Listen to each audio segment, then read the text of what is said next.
Salam sejahtera para saudara dan sahabat sebangsa dan setanah air. Kali ini berjumpa dengan saya, Johannes Reiner. Dan pada kesempatan kali ini kita akan membahas tentang pipa once atau pipa rokok, atau dalam bahasa Inggris lebih dikenal sebagai cigarette holder. Dan kali ini sesuai dengan apa yang nampak di layar Anda semua, di hadapan saya terdapat banyak pipa, beberapa jenis pipa. Dan pada kesempatan kali ini kita akan membahas secara spesifik tentang pipa yang terbuat dari dugong, atau lebih dikenal di pasaran kita ini sebagai duyung. Nah, pertama-tama sebenarnya apa itu dugong atau duyung? Dugong atau duyung ini adalah sejenis mamalia laut. Jadi dia bukan ikan. Dia mamalia laut. Kalau secara biologis malah masih termasuk sekerabat dengan gajah. Masih termasuk kerabat gajah. Terus hewan seperti apakah dugong ini? Dugong lebih dikenal juga sebagai duyung kalau dalam bahasa sehari-hari, atau siko kalau dalam bahasa Inggris, itu adalah sapi laut. Dia adalah mamalia laut dangkal yang herbivora atau memakan tumbuh-tumbuhan. Dalam kesehariannya, dugong ini mengkonsumsi lamun atau rumput laut. Jadi habitat hidupnya dia berada di perairan dangkal. Nah, selanjutnya dari dugong ini terdapat material-material atau bahan-bahan yang dapat digunakan sebagai kerajinan, terutama ukir-ukiran atau pipa once atau pipa rokok, seperti yang ada di hadapan kita bersama ini. Nah, kemudian selanjutnya bagian-bagian apa saja yang dari dugong yang dimanfaatkan untuk menjadi pipa once atau pipa rokok? Yang paling pertama, saya mulai dari kelas yang paling tinggi atau yang paling valuable, paling berharga. Tusk atau taring atau caling. Nah, dia tergolong termasuk keluarga dentin atau gigi-gigian. Jadi dia setipe dengan gading gajah. Bukan dari material tulang, melainkan gigi. Komposisinya hidroksiapatit, sejenis mineral yang kemudian mengkristal atau memadat. Nah, kemudian taring ini dipotong dan dibentuk menjadi pipa rokok seperti ini. Nah, ini kebetulan ini pipa yang saya restorasi. Saya mendapatkan pipa ini dari paman saya dan beliau membelinya pada tahun 86 atau tahun 1986 seharga Rp50.000 pada saat itu. Dimensinya 20 cm dengan lebar bowl atau mangkok 2,4 cm. Nah, di sini 1 cm dengan bentuk ukiran kalau di pasaran lebih dikenal sebagai motif belimbing. Nah, ini sebenarnya kalau diteliti lebih jauh lagi di laboratorium atau apa, dibentuk belimbing seperti ini mengikuti kontur asli atau bentuk asli dari taring dugong yang kadang dia dalam bentuk aslinya sebelum diproses itu akan selalu terdapat lengkungan-lengkungan seperti ini. Dan kebetulan pipa yang saya dapatkan ini adalah taring dugong pejantan. Nah, dan di sini kita bisa cek. Nah, di sini ada lingkaran sementum, lingkaran dari pertumbuhan si taring itu sendiri. Tadinya sudah sangat kuning dan coklat, kemudian saya restorasi, dan ini jejak-jejaknya yang tidak terhamplas oleh saya. Warnanya ya putih krem ya, tidak mutlak putih tapi agak krem seperti ember atau madu lah, seperti madu kurang lebih. Nah, ini adalah taring. Bagian pertama dari dugong yang paling berharga dan paling mahal di pasaran dunia peroncian atau dunia perpipaan. Harganya ya relatif, tergantung dari besar, ukuran, dan kualitas. Cuman rata-rata dijual setahu saya Rp140.000 per sentimeter. Dan kebanyakan stok taring karena dugong adalah satwa yang dilindungi oleh CITES atau Convention of International, apa saya lupa kepanjangannya, jadi konvensi internasional yang melindungi satwa-satwa yang terancam. Nah, itu ada di Appendix 1. Jadi perdagangan tentang dugong ini sebelumnya saya kasih tahu dahulu, untuk barang-barang yang masih fresh atau segar hasil dari pemburuan di alam liar itu adalah ilegal. Dan sebagai info, barang-barang yang saya dapatkan ini kebanyakan adalah stok lama dan pendaman. Jadi bukan hasil perburuan. Kalau hasil perburuan saya sendiri ya nggak nyaman ya pakainya ya, karena ya keyakinan saya melarang demikian. Nah, terus selanjutnya material kedua yaitu iga atau tulang rusuk. Nah, bentuknya seperti ini. Nah, lihat. Berbeda toh seratnya dengan tadi taring dugong. Nah, ini terbuat dari tulang rusuk. Nah, ini kurang lebih ya 1 bulan adalah saya pakai, atau enggak ada, belum ada 1 bulan. Kurang lebih 1-2 minggu saya pakai. Cuman saya heavy smoker, makanya cepat ya warnanya berubah seperti ini toh. Nah, terus untuk membedakannya dengan taring dugong, kita lihat dari bentuk seratnya yang memanjang seperti ini. Nah, ini disebut dalam bahasa ilmu biologi disebut sebagai kanal Harvesian atau Harvesian line. Nah, serat-serat seperti ini adalah pembuluh darah yang mengisi pada tulang-tulang untuk pertumbuhannya. Nah, seperti ini terlihat toh. Nah, ini Harvesian line atau kanal Harvesian. Nah, ini mencirikannya dengan sebagai tulang, terutama di bagian iga.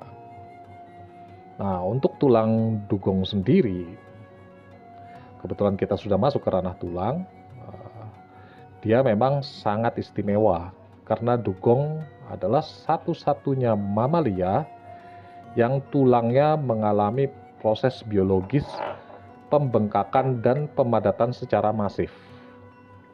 Jadi tulang dugong itu berbeda dengan tulang mamalia lain, terutama mamalia darat ya.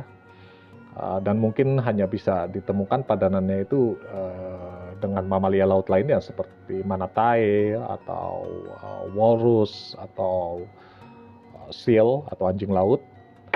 Tapi hanya sebagian. Sementara kalau dugong itu hampir di semua bagian tulangnya mengalami pembengkakan dan pemadatan. Kalau dalam bahasa ilmiahnya disebut sebagai pakeostorosis. Pakeos itu jadi pembengkakan dan osteosis itu pemadatan. Pasteoskorosis. Nah, selanjutnya material ketiga, ini kita akan membahas tentang ini. Nah, ini adalah bagian dari salang kalau dalam bahasa Jawa, atau kalau dalam bahasa Indonesia dikenal sebagai rahang. Nah, rahang ini terutama yang dijadikan bentuk kerajinan pipa, ini terutama diambil dari bagian pangkal gigi atau pangkal rahang, terutama rahang bagian bawah atau mandible. Nah, perbedaannya dengan iga seperti apa? Nah, ini terlihat Harvesian canal. Dia bentuk simpul Harvesiannya atau simpul pertumbuhannya itu dia seperti melilit. Seperti melilit gitu, enggak segaris lurus seperti tadi ya iga ya. Dia lebih ngacak. Nah, terlihat seperti ada corak-corak kemerahan atau bintik-bintik spot seperti itu toh. Nah, ini dia agak transparan atau translucent. Ketika di center, dia akan sedikit tembus. Nah, ini adalah material ketiga yang terbuat dari bagian salang atau rahang. Nah, ini saya ada contoh lain juga yang terbuat dari material salang. ini atau rahang. Tapi di sini ada corak-corak ngasih simpul-simpulnya lah ya. Lihat. Nah, ini pengerjaannya organik, jadi tidak dilapisi resin atau apapun juga ya, atau lem cyanoacrylate ya, atau yang disebut sebagai lem Korea. Jadi lihat, kalau di raba ini masih ada kayak semacam pori. Karena pengerjaannya organik, kalau mau dibuat mulus ya paling dilapisin.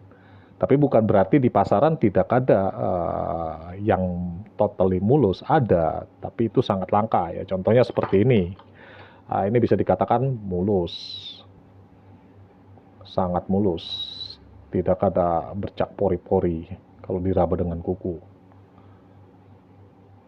Ini dua material ini terbuat dari bagian salang atau rahang. Cirinya seperti apa untuk membedakannya dengan bagian iga? Bagian iga itu dia serat Harvesian lainnya atau kanal Harvesiannya itu lurus, dia sangat lurus. Contoh lainnya seperti ini. Ini nampak sekali toh jalur Harvesiannya kan, garisnya sangat lurus memanjang. Ini disebut sebagai kanal Harvesian atau jalur Harvesian. Nah, terus yang membuat istimewa dari tulang dugong ini, dia tidak memiliki rongga sumsum atau bagian tulang yang sponge, tulang yang spong atau apa ya, yang agak lunak-lunak gitu loh, seperti tulang sapi atau tulang mamalia darat lainnya. Nah, dugong dia tidak punya sama sekali, dia sangat padat, karena ya tadi proses biologisnya itu pachyostorosis. Jadi hidroksiapatit atau kalsiumnya dia memadat sangat luar biasa. Nah, selanjutnya material kelima ini juga dari bagian dugong yang di pasaran dikenal sebagai fosilan. Sebenarnya apakah ini fosil? Ya, ini perlu penelitian atau uji laboratorium lebih lanjut. Tapi yang pasti ini dapat dikatakan sebagai subfosil atau fosil muda. Nah, ini cirinya dia banyak corak-corak seperti ini. Nah, ini kalau dalam ilmu biologi berarti dia sudah mengalami permineralisasi.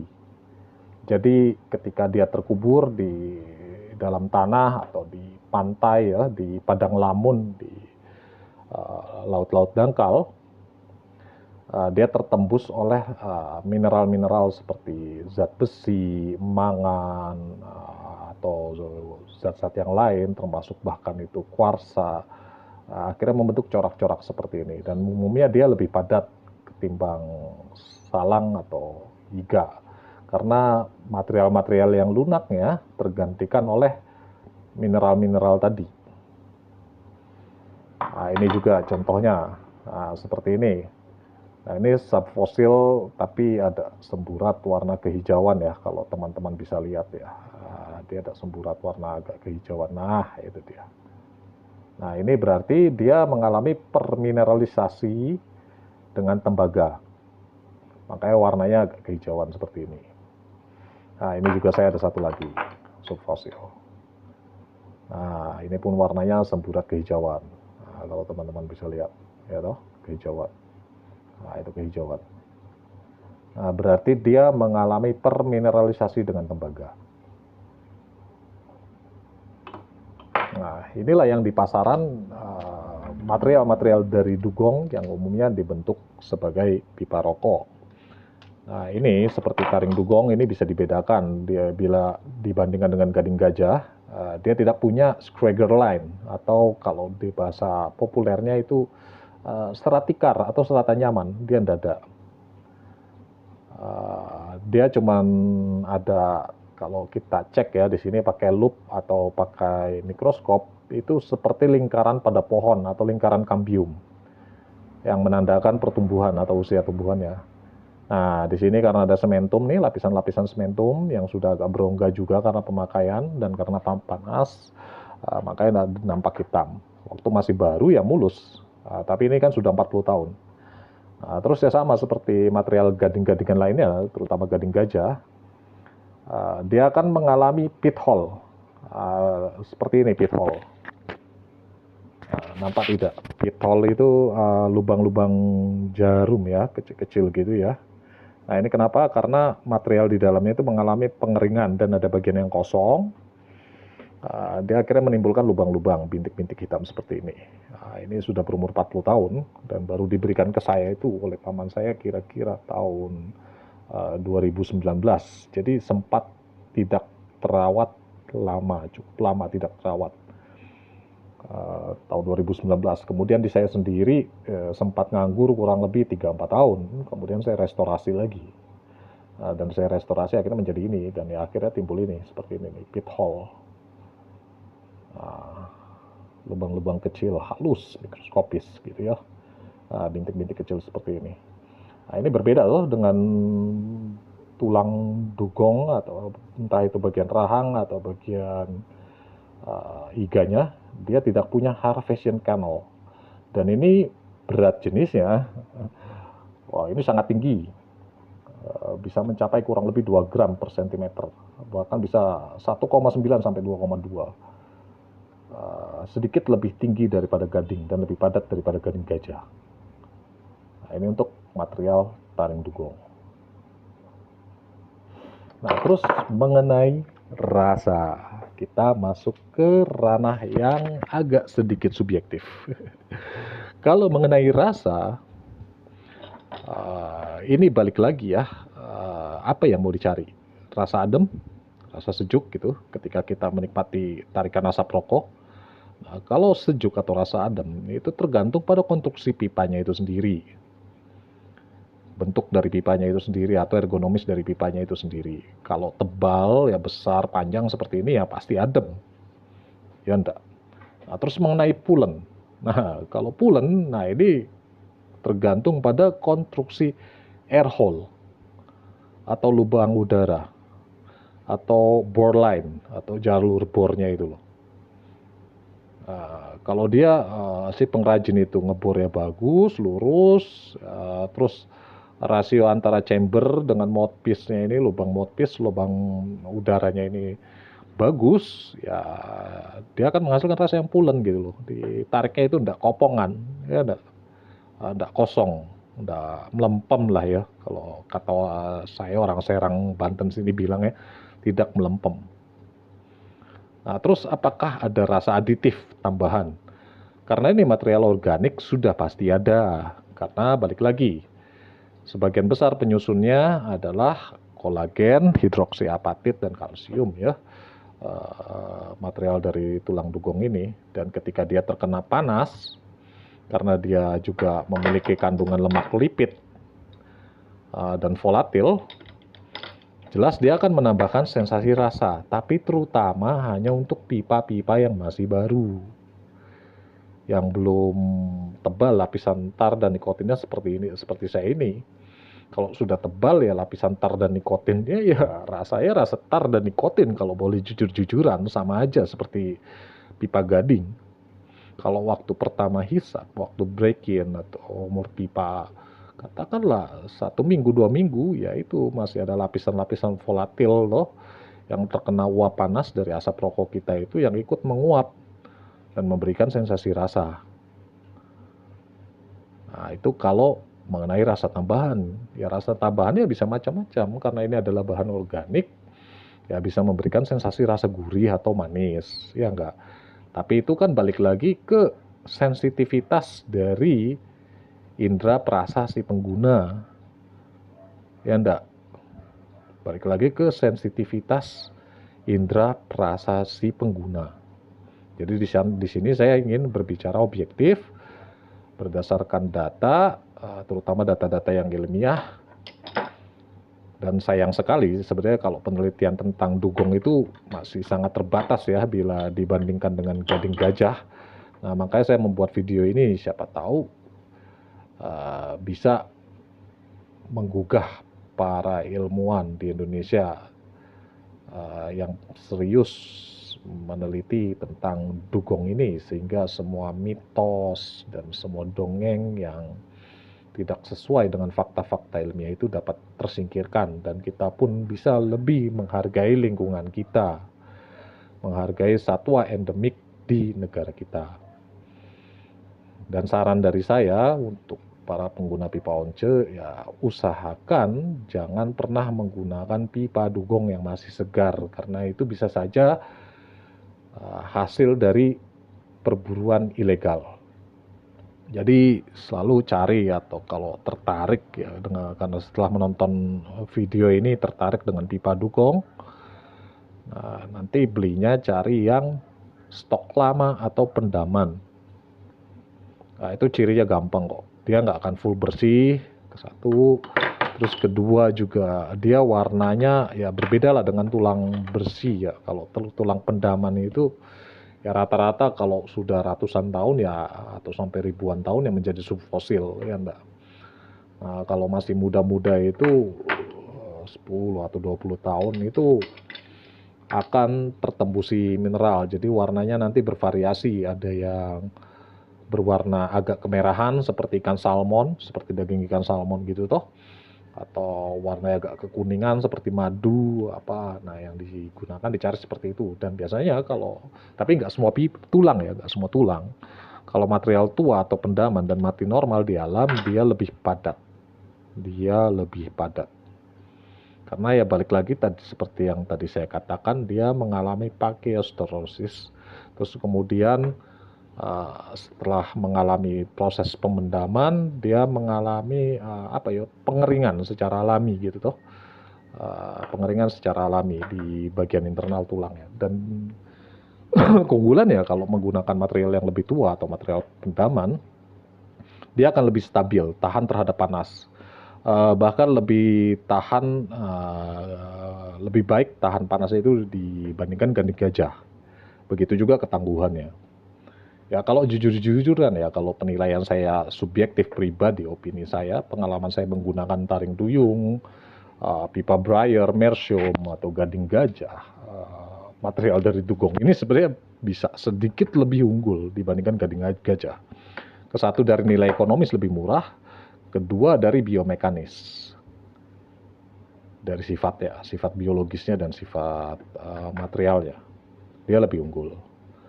Dia hampir di semua aspek seperti kepadatan, ketangguhan, kemudahan dibentuk, daya tahan, nah itu dia hampir merata di semua lini.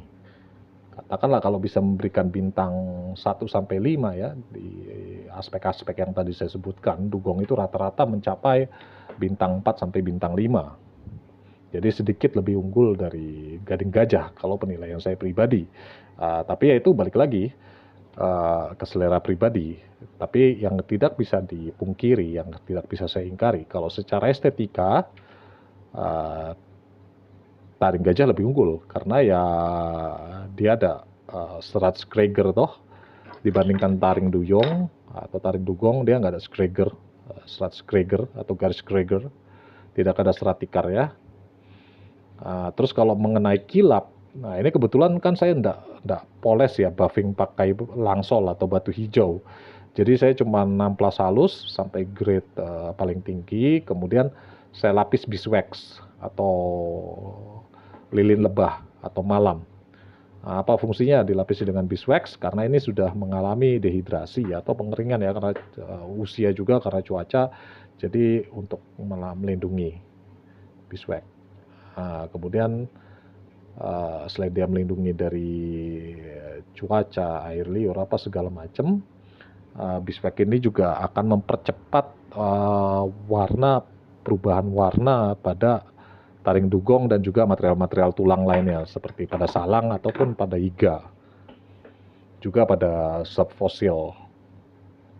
Jadi selain beeswax ini memberikan lapisan perlindungan ekstra, dia juga membantu proses perubahan warna, terutama warna-warna patina seperti ini toh ya. Ini warna-warna patina, kenapa bisa saya seminggu sudah cepat menguning gitu ya, 2 minggu udah cepat menguning ya, karena saya menggunakan beeswax sebelum saya gunakan untuk menghisap rokok.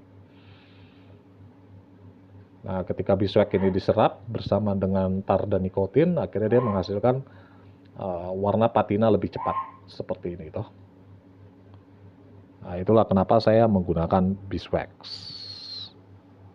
Oke, sampai karena kita sudah hampir 30 menit, lebih tepatnya 25 menit, berbicara membahas dugong ini, dan mohon maaf kalau saya ada kesalahan dalam penyampaian atau kesalahan kata-kata atau kurang tepat informasi yang saya sampaikan. Saya mohon maaf, dan teman-teman bisa memberikan tanggapan komentar sehingga saya bisa mengkoreksi dan bisa lebih baik lagi dalam memahami pipa dugong atau perduyungan ini. Jadi tolong dibantu berikan komentar, dan saya berharap semoga video yang agak membosankan ini dapat memberikan informasi. Dan sebelum saya menutup video ini, akan saya tegaskan dan saya ulangi satu kali lagi. Ingat, dugong atau duyung adalah satwa yang dilindungi oleh undang-undang, dan dugong atau nama ilmiahnya dugong ya, termasuk dalam ordo atau familia Sirenia, di dunia ini hanya tersisa satu spesies, dan itu tersebar di jalur kita Indo-Pasifik, mulai dari Afrika sana, Afrika sisi sebelah timur, sampai nanti ke Kepulauan Pasifik sana, dan terutama habitatnya itu di perairan dangkal, laut dangkal. Ya, kalau di Pulau Jawa itu Jawa bagian barat, ya, terus Bangka, nah itu pokoknya di daerah-daerah yang perairan dangkal atau terdapat padang lamun. Dan ingat, ini adalah satwa yang harus dilindungi. Jadi kalau kita berjumpa dengan dugong, jangan kita bunuh untuk kita ambil taring atau tulang ya kita jadikan pipa once. Tapi kita harus bantu dan selamatkan. Dan bila tertarik menggunakan seperti ini, ya cari di marketplace atau di pasaran, usahakan dugong pendaman, dugong tua. Jangan pernah membeli dugong yang masih segar, tulang dugong yang masih segar. Kenapa? Karena secara kualitas dia jelas kalah dengan yang lebih tua. Dan biasanya kalau yang lebih muda, untuk meningkatkan harga jualnya, itu mereka melakukan semacam treatment. Entah itu direndam mentega atau di bleaching atau dimasak pakai madu atau gula atau bumbu-bumbu dapur lainnya, saya tidak tahu. Tapi yang jelas kualitasnya akan kalah dengan material-material tua seperti ini. Jelas kalah.